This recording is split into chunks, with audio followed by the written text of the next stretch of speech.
Mahabub Nagar MLA NM Srinivas Reddy సంచలన వ్యాఖ్యలు చేశారు. గత బీఆర్ఎస్ ప్రభుత్వ హయాంలో తన ఫోన్ ట్యాపింగ్ చేశారని ఆరోపించారు. గత 5 ఏళ్లుగా తన ఫోన్ ట్యాపింగ్ అవుతుందన్న ఆయన ఈ అంశంపై డీజీపీని కలిసి ఫిర్యాదు చేశారు.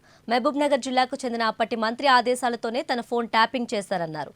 తన కాల్ రికార్డింగ్స్ అప్పటి మంత్రికి పంపించారని చెప్పారు. బాధ్యులపై కఠిన చర్యలు తీసుకోవాలని డీజీపీని కోరారు.